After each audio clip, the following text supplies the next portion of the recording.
Welcome, everyone, to the first edition of the Nosebleeds, the show by below average bettors for below average bettors. Thank you for joining us on a beautiful Thursday. It's Thursday, January 13th, 2022.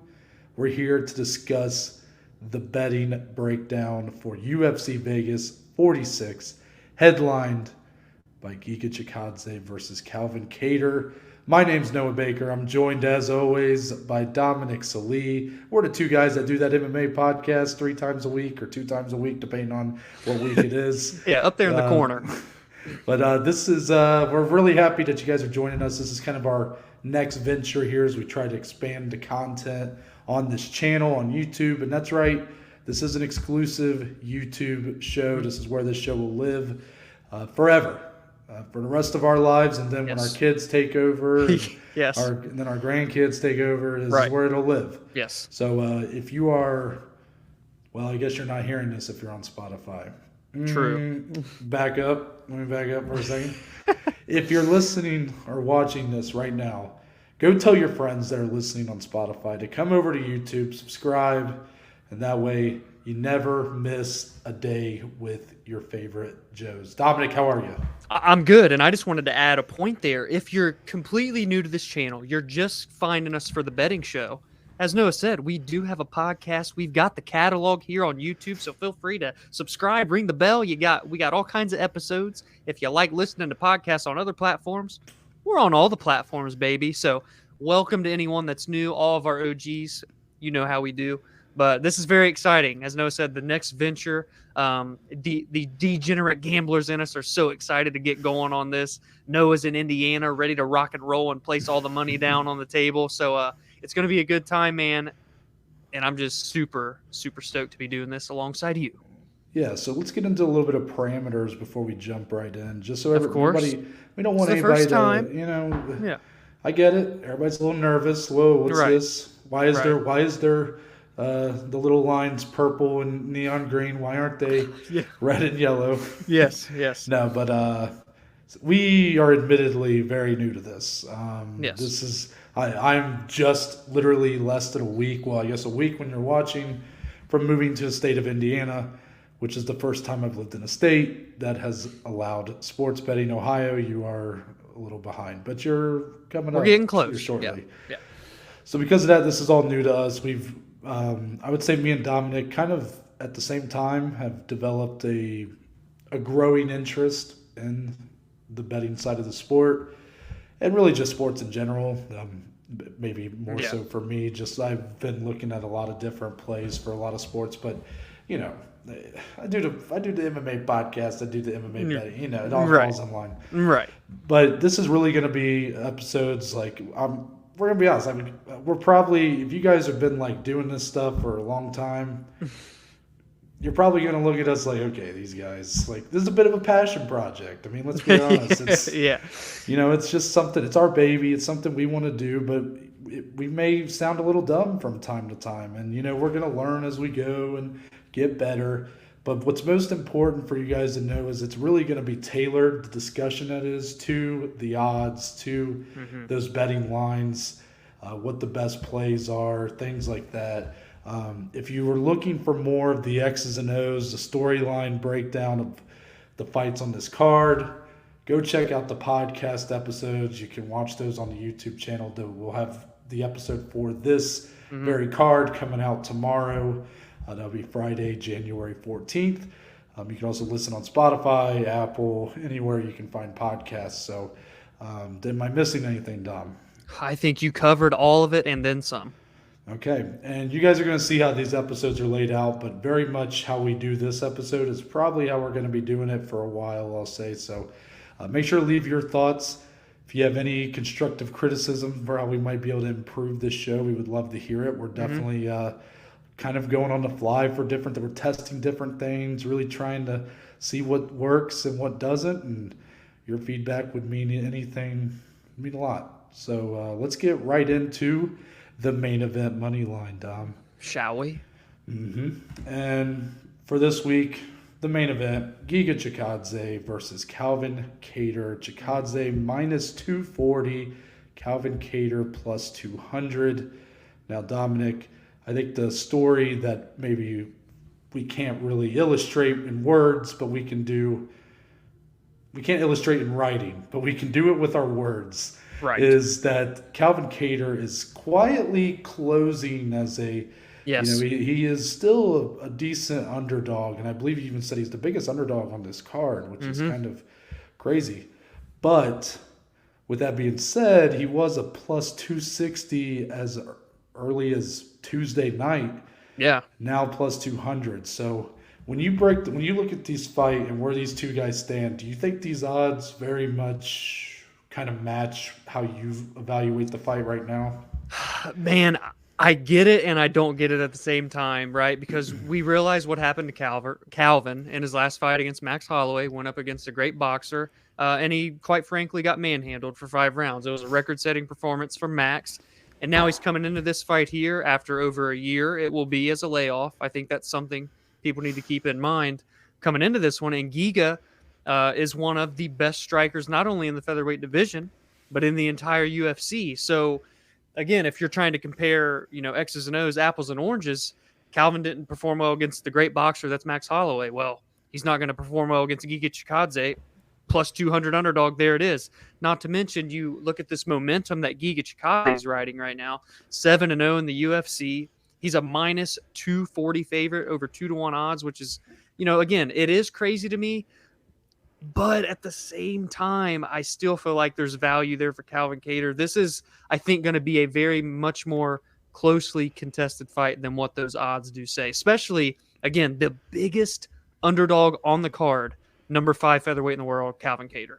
Crazy. It doesn't surprise me, but I think it's just very telling how Vegas and I guess how the bettors themselves, how do they evaluate MMA fighters? And it's really, you're only as good as your last fight. Yeah. Calvin Kattar has had a fantastic UFC career, a career that many would, relish in having.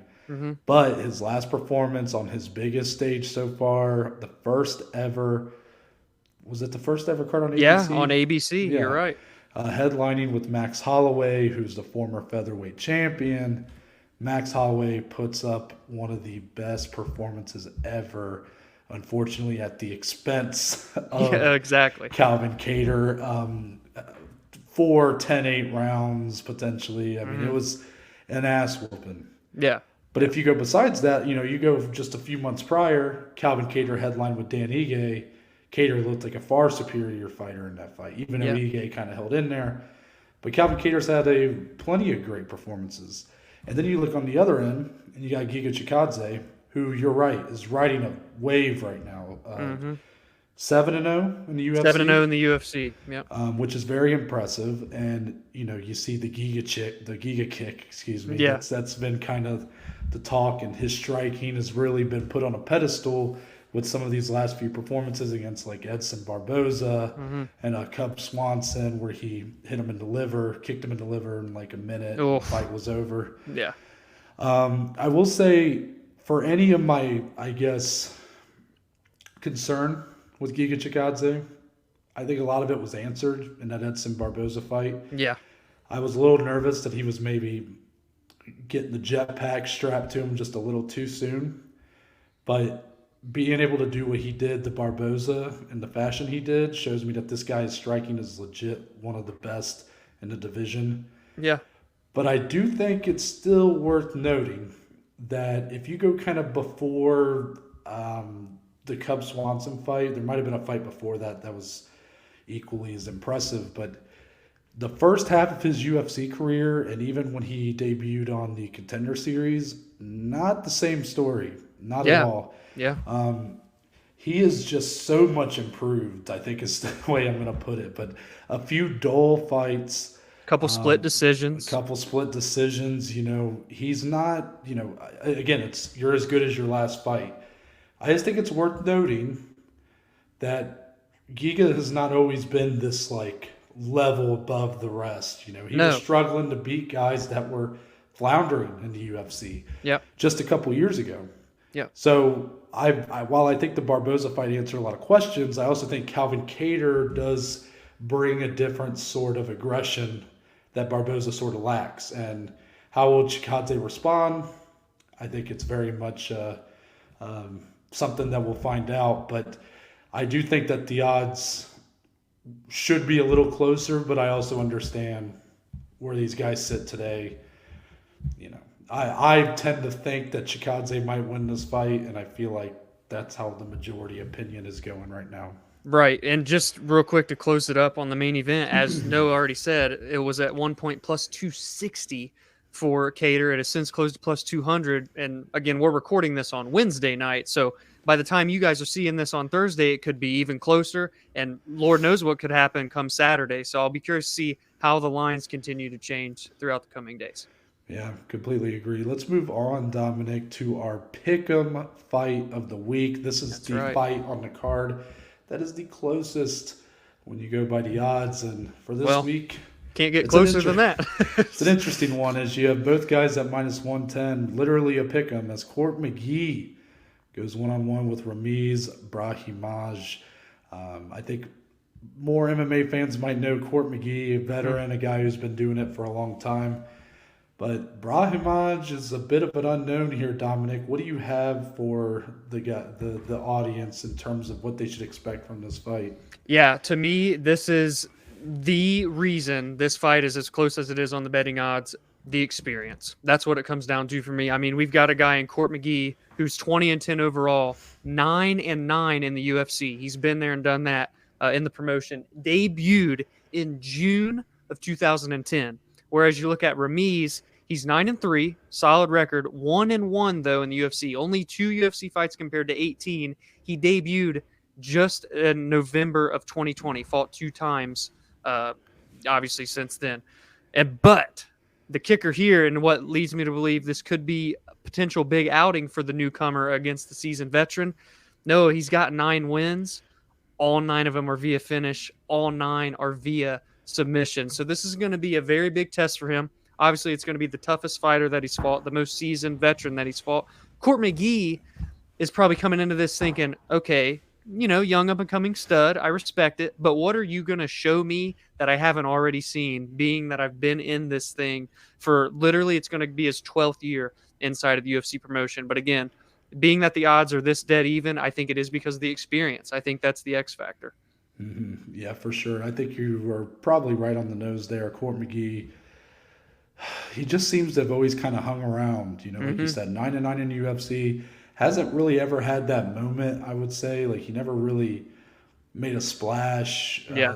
So he's kind of went under the radar for, I'd like to think more people know who he is compared to his opponent, but I don't know. Maybe most people just look at this fight and don't know who either guy is. Yeah.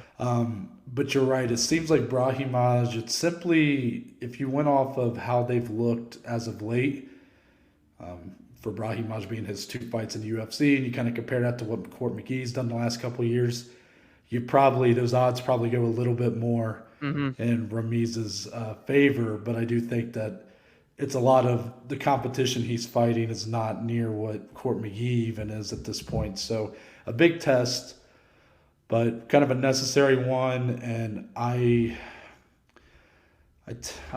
tend to think that he'll probably do it. But, man, I mean, what a moment it could be for Court McGee if he could really pull this one out. For sure. Anything else on that one before we move on, Dominic? That's all I got.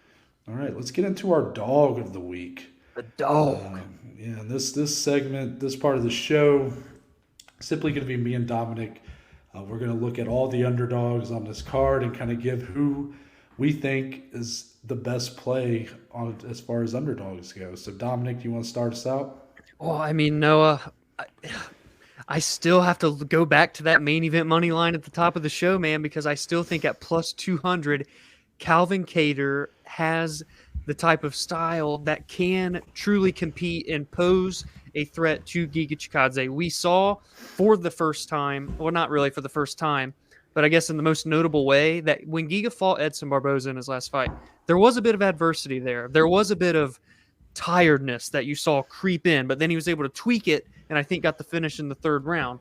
But Kattar, dude, this guy's been there and done that in terms of he's went the distance for 3-round fights. He's went the distance for 5-round fights. And he's been in absolute dogfight wars.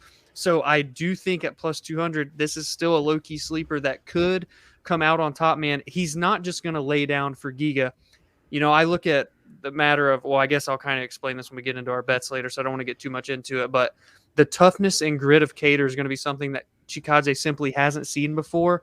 So will that striking, that Giga kick, be enough to really weigh down Kattar when you look at all that he's been through recently? So still, to me, the dog of the week has got to be Calvin Kattar with those type of odds. That's an interesting pick, and I do think it's an interesting matchup for Chikadze following up Edson Barboza, because there is kind of one big fundamental difference that I see in their games outside of course, the obvious stylistic differences, but it's that Edson Barboza, especially at this later portion of his career, not the guy to really get into dogfights, into wars like he maybe once would have.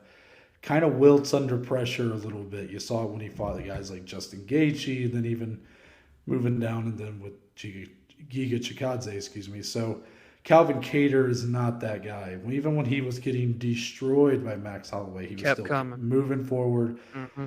Even a couple times landing a couple good shots. I mean, nothing that really did much to Max, but it was still showing like he was still like, even when he was out of it, he was still kind of there at the same time. So I like that. For me, it's not a flashy one. This is essentially a pick 'em, but he is technically the underdog. I'm going to go with the plus 110 of Bill Algeo.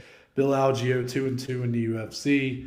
Every fight, though, been one you got to watch on every card. He's been on a lot of these fight nights, a lot of these, he's always kind of on these cards that don't get a lot of love, and he ends up being the guy that benefits the most from that, I guess, but also because of that, hasn't had a ton of eyes on him yet.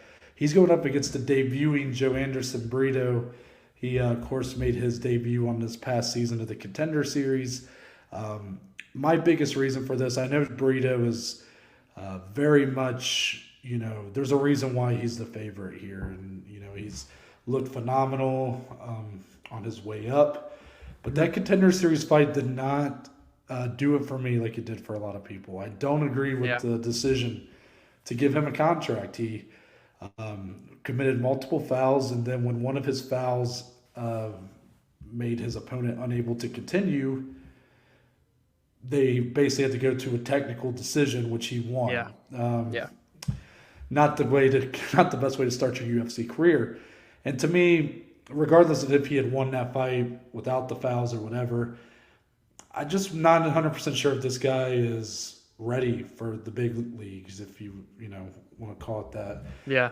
Bill Algeo is a guy who's not afraid to really get in there.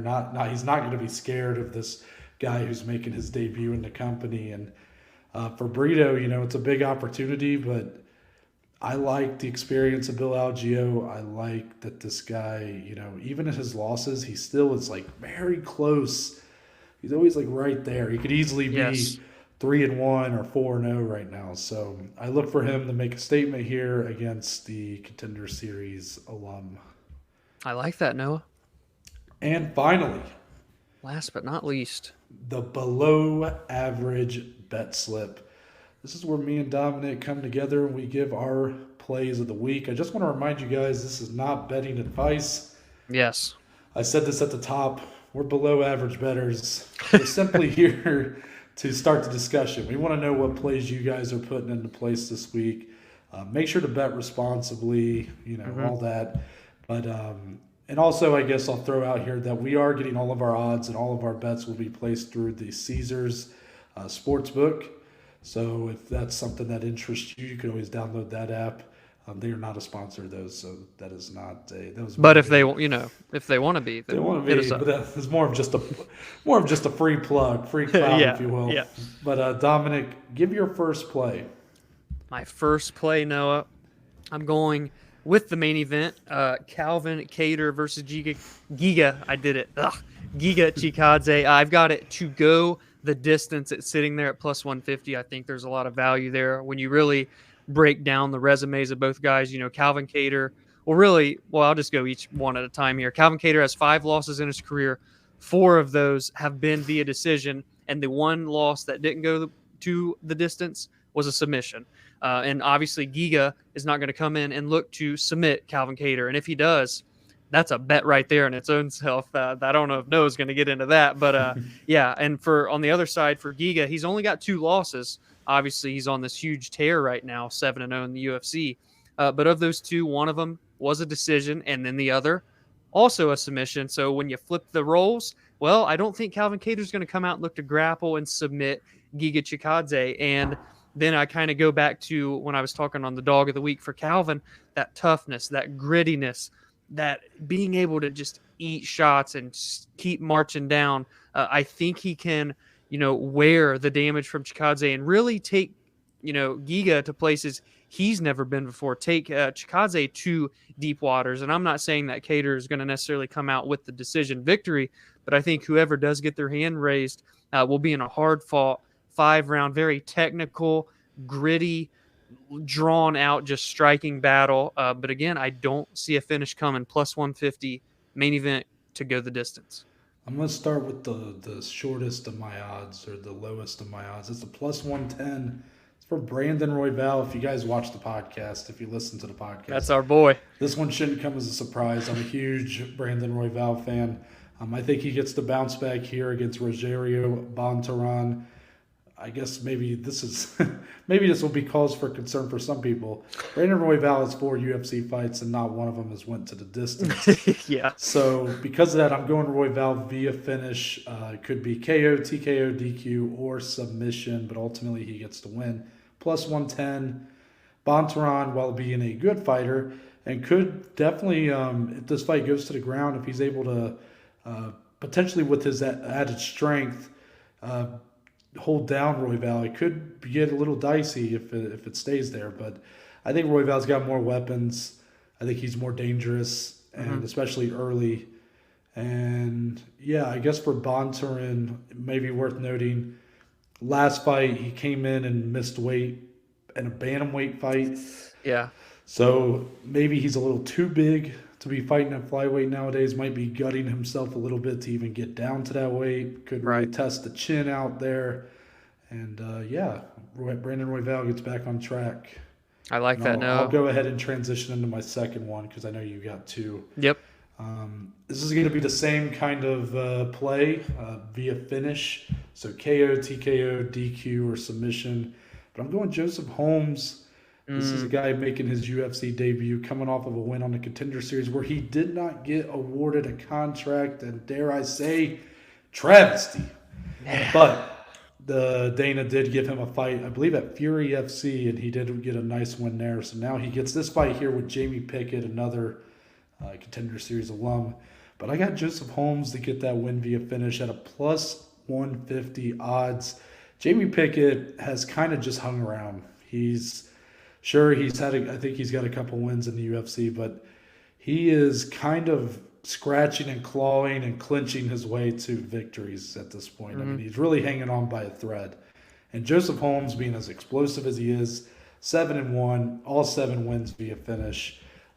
I don't think Jamie Pickett's going to be able to really slow this fight down the way he's going to want to, and I think Joseph Holmes is going to really put him away early.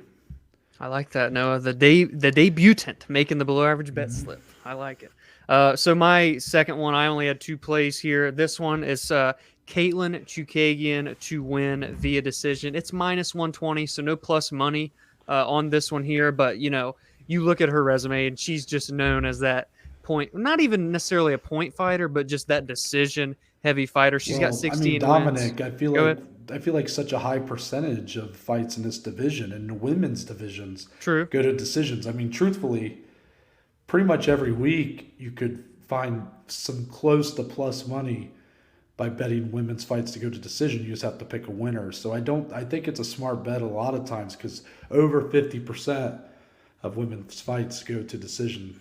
Yeah, and especially over 50% for Katlyn Chookagian. As I was saying, she's got 16 wins.